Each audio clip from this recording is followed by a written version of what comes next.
Bismillahirrahmanirrahim. Assalamualaikum warahmatullahi wabarakatuh.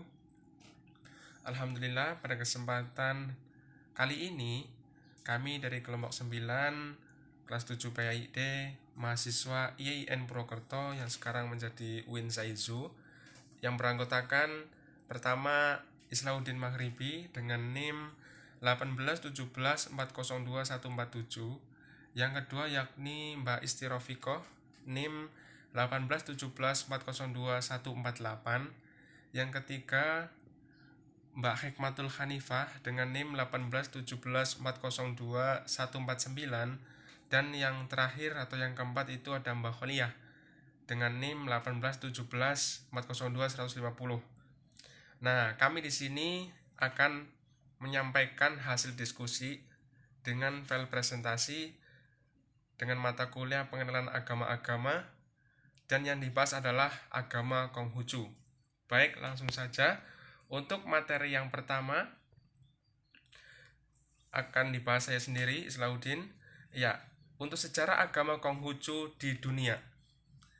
Bahwa seorang filsafat telah menanamkan nilai-nilai etika luhur yang tercatat dalam sejarah yang berasal dari kota Zhou di daratan Cina. Agama Konghucu itu tepatnya disebut Rujiao. Sudah ada 2000 tahun sebelum Nabi Konghucu lahir. Para raja dan rakyat harus menjalankan upacara agama dan menjunjung tinggi moralitas seperti yang diajarkan oleh para luhur raja. Nabi Konghucu lahir pada tahun 551 sebelum Masehi. Ia ditugaskan oleh Tuhan untuk menata kembali tata upacara agama Rujiao dan mengajarkan kepada raja dan rakyat Tiongkok tentang spiritual dan moral agar rakyat Tiongkok itu hidup lebih sejahtera dan damai. Kemudian Nabi Konghucu itu mendirikan sekolah yang dapat menampung murid sebanyak 3.000 orang. Namun ada juga murid yang mendirikan sekolah dengan aliran lain. Nah, di Indonesia itu sendiri kedatangan agama Konghucu diperkirakan telah lahir sejak zaman prasejarah, yang telah terbukti dengan ditemukannya benda prasejarah yang menjadikannya hubungan antara kerajaan-kerajaan di daratan yang dikenal sekarang sebagai Tiongkok dengan Indonesia lebih baik secara langsung ataupun tidak langsung melalui Indochina. Selanjutnya ialah pada waktu itu muncul aliran yang bermacam-macam di Tiongkok. Bahkan ada aliran yang bertentangan dengan ajaran Nabi, antara lain aliran Mohis yang didirikan oleh Mozi, dua tokoh besar yang meneruskan ajaran Rujiao yaitu Mengzi atau Mencius. Nah, ini itu pada tahun 371 sampai 289 sebelum Masehi dan Shunzi tahun 326 sampai 233 sebelum Masehi. Nah, kedua tokoh ini memang mengajarkan ajaran Rujiao dari Kongzi. Namun, mereka mempunyai perbedaan pendapat dalam beberapa hal karena mereka hidup dalam situasi negara Tiongkok yang berbeda. Mengzi itu hidup pada saat awal kekacauan muncul, sedangkan Shunzi lahir saat kekacauan itu sudah memuncak. Nah, Mengzi itu mengajarkan manusia akan hidup bahagia apabila negara makmur dan sejahtera. Untuk itu, manusia harus melaksanakan perintah Tuhan, yaitu menjalani hidup lurus, jujur, dan tidak serakah. Kemudian, sejarah agama Konghucu di Indonesia. Nah, penyebaran Konghucu di Indonesia disebarkan oleh para imigran dari Cina. Mereka datang ke Indonesia diperkirakan sejak akhir prasejarah atau sejak adanya hubungan dagang abad ketiga sebelum Masehi. Sebagai bukti akan perkembangan agama Konghucu ialah bangunan kuno, yakni kelenteng. Ya, kelenteng. Seperti kelenteng Tianhokyong di Makassar, kelenteng Bang Hingkyong di Manado, rumah Abu Kong Tiksu di Manado, dan kelenteng Beon Tiangsu di Surabaya, yang sekarang dikenal dengan nama Beon Bio di Jalan Kapasan 131. Selanjutnya, untuk mewujudkan negara yang kuat dan kaya perlu dibuat undang-undang. Undang-undang apa? Undang-undang yang berlandaskan cinta, kasih, dan keadilan. dan ditentukan sistem kemasyarakatan yang jelas. Rakyat itu perlu dididik untuk hidup sesuai dengan sistem kemasyarakatan yang ada. Ajaran Suzi lebih mengarah kepada ajaran filsafat Konfusianisme.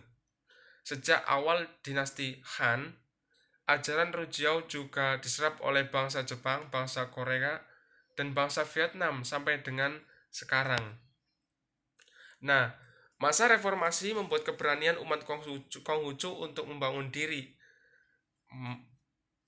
Presiden Indonesia pada waktu itu, Kiai Haji Abdurrahman Wahid, atau yang biasa disapa Gus Dur, menerbitkan keputusan Presiden nomor 6 tahun 2000 tentang pencabutan instruksi Presiden nomor 14 tahun 1967 tentang agama, kepercayaan, dan adat istiadat Cina. Eksistensi umat Konghucu sudah mulai mengembangkan ajaran Nabi Konghucu. Adat istiadat dan kebudayaan mulai ditampakkan. Untuk aktivitas penganut Konghucu khususnya di kelenteng Bion yakni A. Memberdayakan rohaniawan agama Konghucu dalam rangka memperkuat pondasi keimanan umat Konghucu ya. Nah, ini menuju terciptanya dialog spiritual yang lebih intens dan kokoh antar umat Konghucu dengan Tuhan Yang Maha Esa. Kemudian yang B, yaitu membina dan membimbing generasi muda agama Konghucu agar apa? Agar menjadi generasi yang bisa menjadi teladan. Baik itu teladan di keluarga, masyarakat, dan juga negara. Nah, pada abad ke-5, agama Buddha Mahayana mulai berkembang di Tiongkok. Akibatnya, terjadi persaingan dalam memperebutkan umat dengan agama Tao. Persaingan itu berlanjut menjadi konflik fisik yang melibatkan para pengikutnya. Kaisar dinasti Tang saat itu melerai konflik dengan menyatukan tiks lembaga agama menjadi Sanjiao atau 3 agama. Di Indonesia disebut Tridharma. Nah, Tridharma itu yang ada di Indonesia. Untuk itu rohaniawan Konghucu mendapat kesempatan untuk menguraikan ajaran agama Konghucu di kelenteng atau tempat ibadah Tridharma atau TITD. TITD ya, udah jelas tadi ya. TITD itu tempat ibadah Tridharma.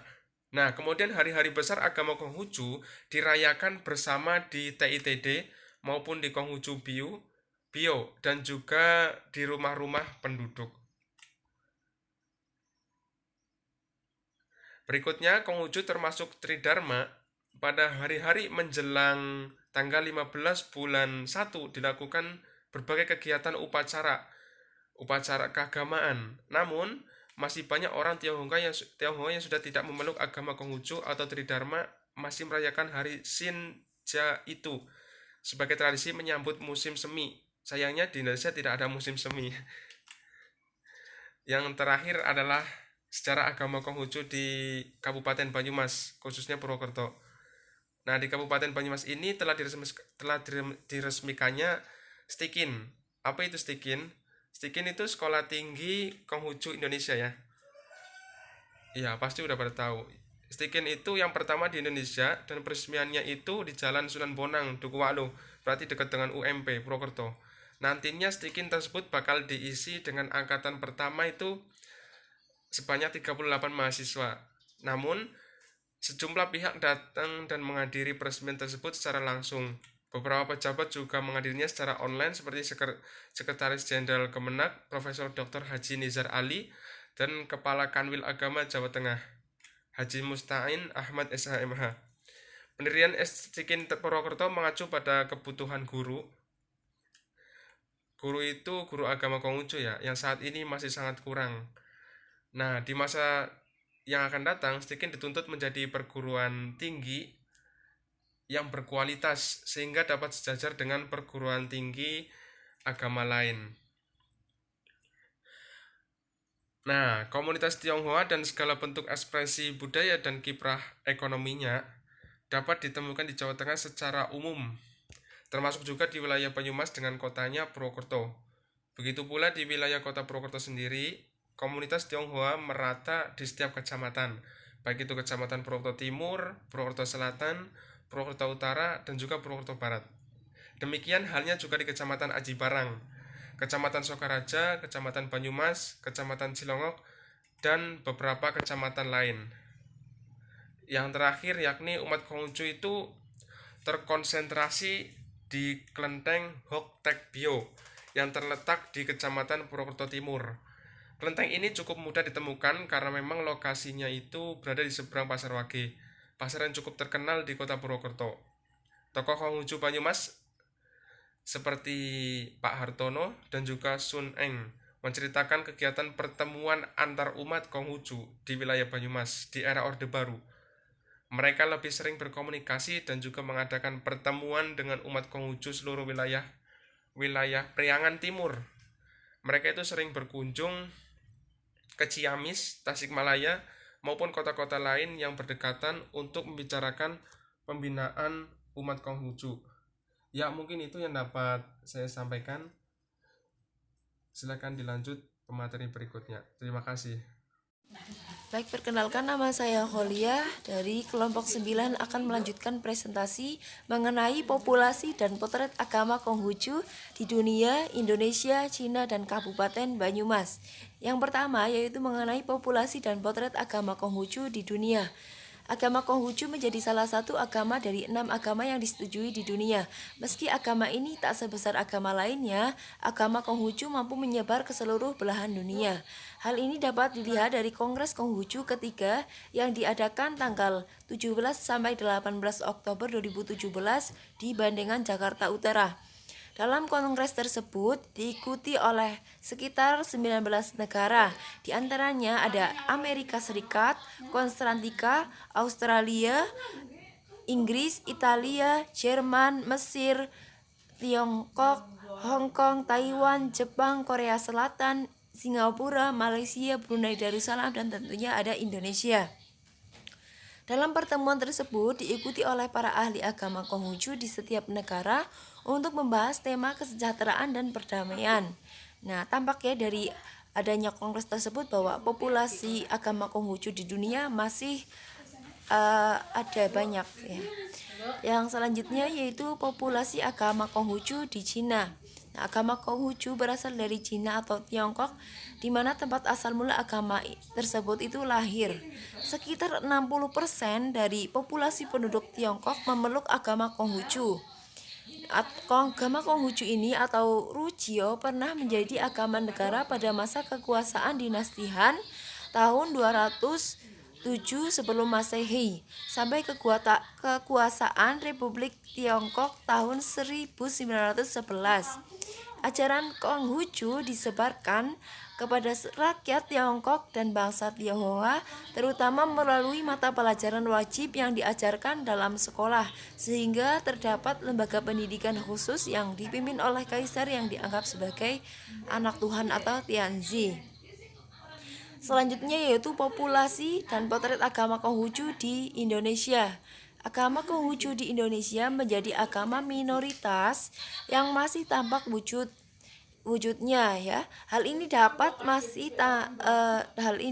dilihat dari adanya tempat ibadah mereka yang seringkali masih digunakan. Menurut Biro Badan Pusat Statistik tahun 1976, agama Konghucu ini terdiri dari 0,7% atau sekitar 1 juta jiwa penduduk Indonesia. Kemudian menurut data sensus penduduk tahun 2010, jumlah penduduk yang beragama Konghucu ada sekitar 117.091 atau 0,05% dari seluruh warga Indonesia. Nah, agama Konghucu ini tersebar di berbagai provinsi yang ada di Indonesia, di antaranya ada Bali, Surabaya, Kepulauan Riau, Purwokerto, Pangkal Pinang, Solo, Bogor, Jakarta, Semarang, Pontianak. Nah, agama Konghucu ini di Indonesia dibawa oleh sekelompok etnis dari Tionghoa yang masih menetap di Indonesia karena adanya pada peristiwa Orde Baru ya. Kita lanjut ke populasi agama Konghucu di Banyumas. Agama Konghucu di Kabupaten Banyumas menyebar di berbagai wilayah, terutama di Kecamatan Purwokerto seperti Purwokerto bagian timur, Purwokerto bagian selatan, Purwokerto bagian utara, dan Purwokerto bagian barat. Selain itu ada juga di Kecamatan Aji Barang, Sokaraja, Banyumas, dan Cilongok. Untuk tempat ibadahnya pun ada 3 tempat, seperti di Kecamatan Sokaraja, Banyumas, dan Kecamatan Purwokerto. Nah, dari hasil CFD atau Car Free Day, sekitar 30% penduduk Kabupaten Banyumas beragama Konghucu. Di Banyumas sendiri juga terdapat makam Tionghoa bernama Komplek Bong Muntang di Kelurahan Tanjung, Kecamatan Purwokerto Selatan yang ada sejak tahun 1823 dengan luas sekitar 8 hektar. Nah, kegiatan keagamaan umat Konghucu di Purwokerto Banyumas ini dipimpin oleh rohaniwan yang melaksanakan kebaktian upacara hari besar. Nah, acaranya pun sama seperti halnya agama Konghucu di bagian manapun ya, di dunia manapun, bahwa mereka melaksanakan upacara kebaktian, upacara hari besar, peringatan hari lahir dan hari wafat Nabi, ibadah Qingbing atau Cengbeng, Qingming, pendalaman kitab suci, pengajaran kaligrafi Mandarin, pengajaran bahasa Mandarin, pelayanan keagamaan, mimbar keagamaan Konghucu, upacara persaudaraan, dan kegiatan sosial lainnya. Adapun pusat kegiatan pemeluk agama Konghucu ini berada di Kelenteng Hok Tek Bio yang terdapat lintangnya. Nah, kelenteng tersebut itu berada di Jalan Wihara dekat Pasar Wage di Kecamatan Purwokerto. Mungkin itu saja potret agama dan populasi agama Konghucu di Indonesia, Indodunia, Banyumas, dan Cina secara singkat. Kurang lebihnya mohon maaf, mungkin banyak kesalahan atau yang belum disampaikan. Saya ucapkan mohon maaf dan terima kasih telah mengikutinya.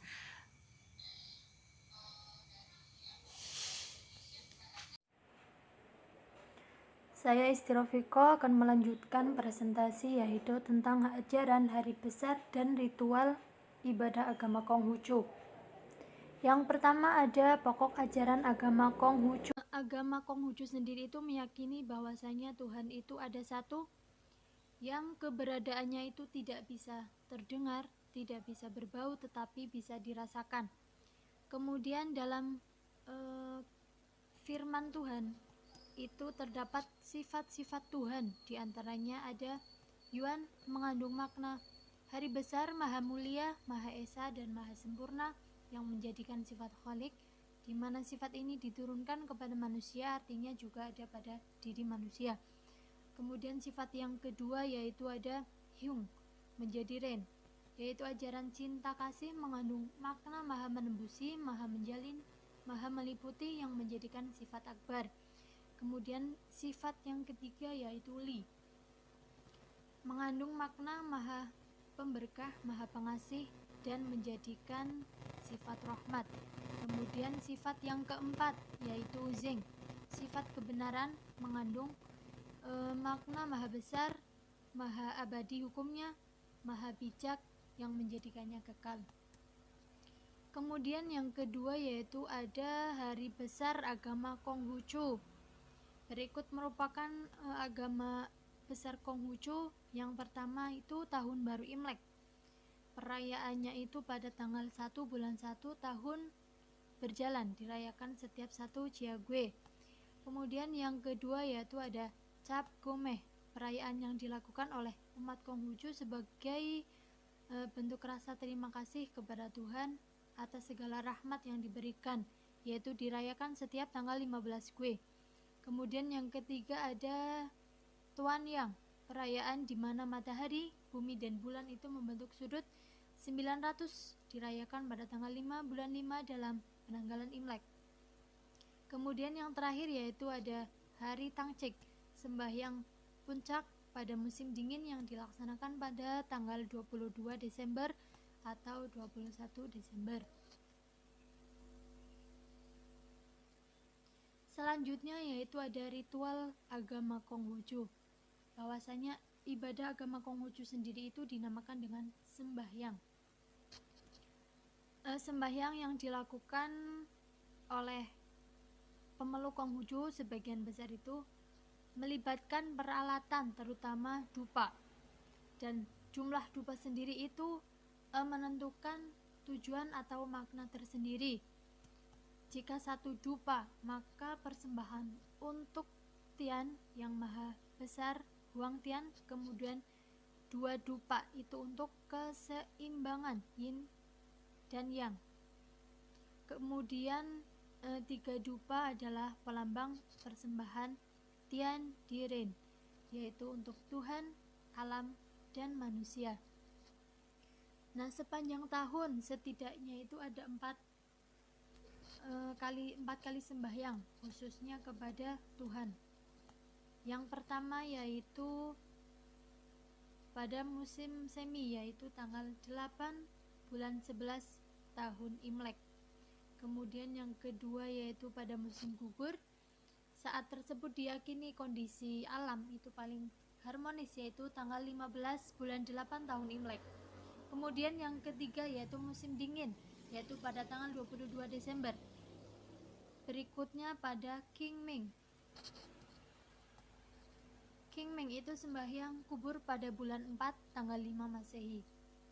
Kemudian Choki, setiap tahun diselenggarakan peringatan kematian. Kemudian sembahyang leluhur, yaitu pada tanggal 15 bulan 7 tahun Imlek dan tanggal 17 bulan 7 tahun Imlek. Tujuannya itu untuk menghormati arwah umum. Kemudian yang terakhir yaitu sembahyang kelahiran roh suci. Kemudian di dalam tempat ibadah atau yang disebut dengan kelenteng itu ada aturannya.